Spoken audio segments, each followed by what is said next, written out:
Lindamood-Bell Radio. I'm Dave Hungerford for Lindamood-Bell, and today's is a special episode. My colleague Brill Rawlins, the manager of international endeavors from the Lindamood-Bell for Schools division, has started a series of interviews with educators around the world. We're calling it Global Perspectives. But first, did you know that Lindamood-Bell is helping schools with distance hybrid learning? Teachers attend our live, online, interactive workshops and learn evidence-based programs that are well-suited for both virtual and in-person classrooms. We'll show you how. Our approach is proven effective for English learners, students identified for special education, students with dyslexia, and more. Find a teacher workshop that fits your needs and your schedule at lindamoodbell.com. Here's the first Global Perspectives interview.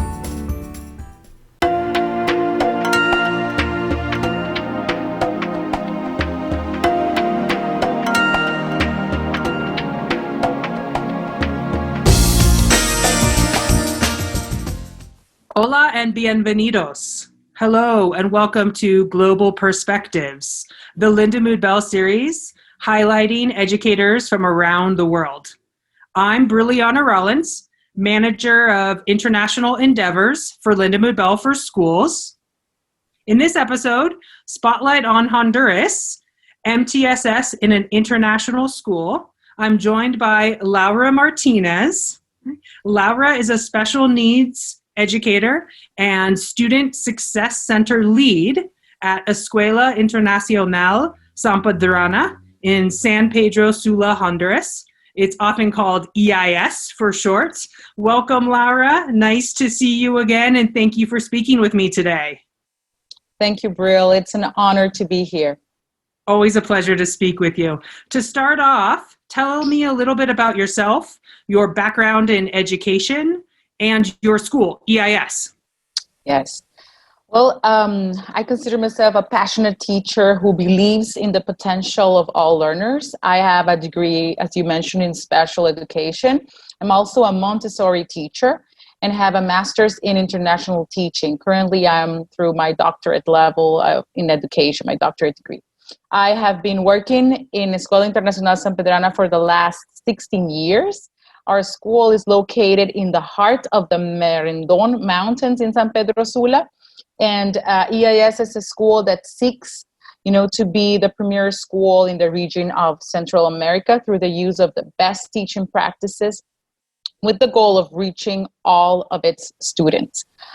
Basically, our programs of studies will strive to focus on the formation of the whole person in all dimensions of learning, like the school believes in academics, civics, sports, performing arts, practical activities, and of course, the human values. EIS has 5 interdependent schools. We have the Early Childhood Center, starting with those little ones, 2 years old, and elementary school, middle school, and all the way to high school, 12th grade. We also have a sister school at La Lima campus, which is in a nearby city. Almost all students are native Hondurans and English language learners. I am currently the leader, as you mentioned, of the Student Success Center at the elementary school, what we call the SSC. And our Student Success Center supports all learners, especially Tier 2 and Tier 3, who need consistent intervention to achieve their academic goals. It's so wonderful that EIS has that Student Success Center and sees the value of having a dedicated team committed to increasing student achievement down there at EIS. And I have to add, EIS is a stunningly beautiful school. I've had the pleasure of going there. So it's a beautiful school on top of everything else that it does. So it is, as I mentioned, just being surrounded by this beautiful mountain around us.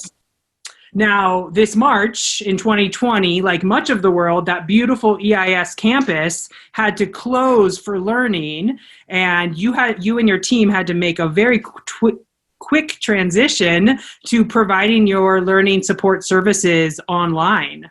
What were the successes that you had, and what were some of the challenges that you had during that transition? Well, Brill, we were not the exception. Honduras was not the exception. When the pandemic got to our country, we had immediately to close school campus and we began an emergency virtual teaching plan. At the beginning, it was really harsh, I would not lie. We started from scratch, not having a clear picture of what, where, or how to begin the virtual learning, especially in the younger levels. We spent hours of hard work to put together a plan that would serve our students. It was really trial and error. For the first 2 weeks, we started with an asynchronous model in which students were assigned work according to their levels and their goals, and they would have to complete and submit for feedback using the school platforms. Eventually, when we understood Brill, the magnitude of this situation, and that we had no clear date of when we were going to resume back on site, we had to combine the two models. So we started doing, the asynchronous and synchronous model, where students started with live sessions with a whole class approach of live sessions, a small group support also in live sessions. And we had to quickly learn how to use platforms like Zoom and Google Meets with all their features to provide the best instruction that we could virtually. Many identified students, especially the ones with an individualized educational plan with an IEP, soon started showing delays in whole group instruction, and we had to provide small group and individual support for them in order to meet their needs. We were very successful, I will say, Brill, by having a growth mindset, by being flexible and adapting to this new learning practice. One of the many challenges that we had was to set together a schedule that was really hard, that would continue providing consistency, specifically in the department that I work, that is the Student Success Center, that will continue that consistency and that frequency in the amount of hours that we provided students. Although the huge challenge was switching, from face-to-face learning to the virtual mode. We had to create virtual resources that comply with the learning goals. Yeah. But of course you did it because you're amazing educators, just like all the educators around the world who in an instant, all of a sudden became technological wizards so that you could provide that same level of instruction that you were able to provide face-to-face. So kudos, hats off to you and your team for all that you've done. Just to step back for a moment, would you please go ahead and describe the multi-tiered system of support framework at EIS and how the programs authored by the founders of Lindamood-Bell are utilized within that framework? Yes. Well, at EIS, we do the structure of the multi-tier system support that connects directly to the response to intervention model. And Lindamood-Bell programs just fit perfectly to our needs as a bilingual school who requires to optimize the acquisition of English as a second language. We have been in a successful partnership with Lindamood-Bell for the last decade, and I am excited about that. We do serve all students in different settings. Like, for example, we have tier 1. We use Lindamood-Bell programs as enrichment strategies for them. The whole class benefits. For example, in the early childhood center, we have the toddlers that are 2 to 3 years old, and they receive the Talkies program in Spanish. Isn't that cool? Because it's their mother tongue language. So we really wanted to focus on the Spanish, and we use the Lindamood-Bell program Talkies for that. Then when they enter nursery, that they're 4-year-old, they receive Talkies program in Spanish to help reinforce the English language acquisition with developing concept imagery, vocabulary, the oral expression through receptive and expressive practice. Then pre-kinder, all the way through kinder, we implement the Seeing Stars program that helps strengthen the phonological processing, the symbol imagery, the sight word recognition, and eventually we want them to get to read, right? That fluent reading. At the elementary level, though, we implement both programs, the Seeing Stars and Visualizing and Verbalizing as a whole class. And we also do tier 2, tier 3 in small group, a combination between push in and pull out support, depending on the student needs, and to provide them support to achieve their goals. I love the focus on that preventative model of giving these skills to the students at a young age. It does two things. You have less students who need additional support, but you also are more able to identify the students who may need additional assistance at a younger age, since these programs are being utilized throughout, from the little ones all the way up, as you say. So wonderful. Yes. It's a wonderful framework that you have there at EIS. I also want to mention, Brill, that Lindamood-Bell, has guided us teachers all the way in this learning path. Like, we have never been alone, trying to incorporate. We receive all year long permanent coaching with experts who help us to write lesson plans, conduct sessions, deliver the programs with fidelity, to pace learning, to monitor progress, and also to report to parents and administrators. And that is something, awesome that we started to incorporate and that works perfectly. Well, you and the rest of the team at EIS is such a pleasure to work with. How could we not continue for years and years to work together? Now, we're recording this in late August, and school starts next week for EIS. And so I know it's going to start off as a distance learning plan. What is that plan looking like, and how has your role changed? Well, definitely, teachers, it's expected a lot from us right now. So we're expected to teach right now from home. We cannot move right now in order to go to the school campus, but eventually teachers will be expected to teach from school campus, to use the facilities at EIS with all the technological equipment for quality virtual learning.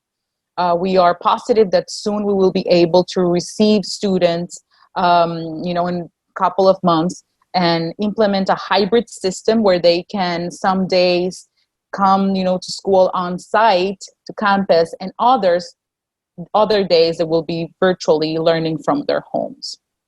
I, like most of the teachers, will have overlapping roles to guarantee the academic and the social emotional well-being of all learners. This means that I'll be working together, like in partnership, for example, in my case, with a first grade homeroom teacher, me as the learning support teacher or co-teacher assigned to that specific classroom for support during live sessions, assisting during independent time using the platforms Seesaw or Google Classroom, and providing, small group support.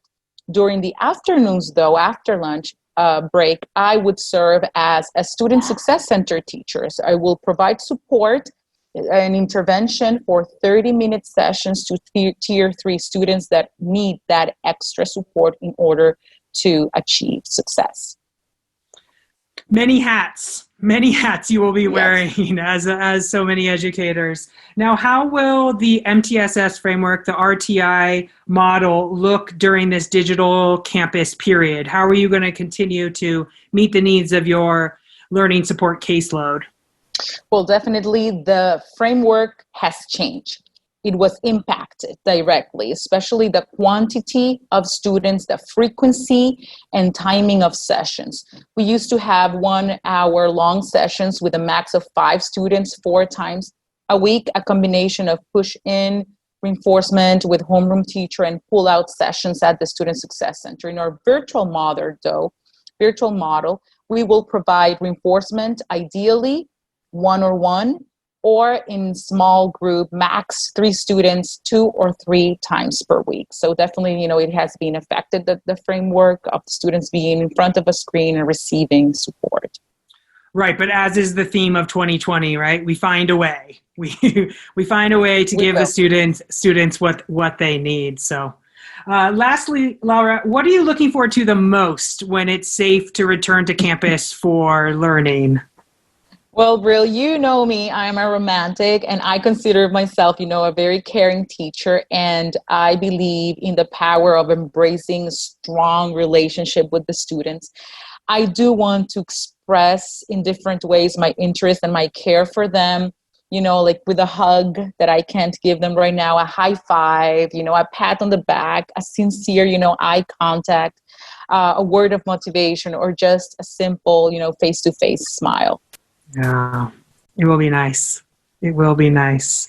Well, again, Laura, thank you for taking the time to speak with me today. The perspectives you shared will be of great value to many.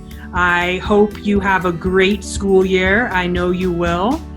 Gracias and te cuidas. Te cuidas tú también. Thank you, my friend. Talk to you more soon. Thank you. And thank you for listening.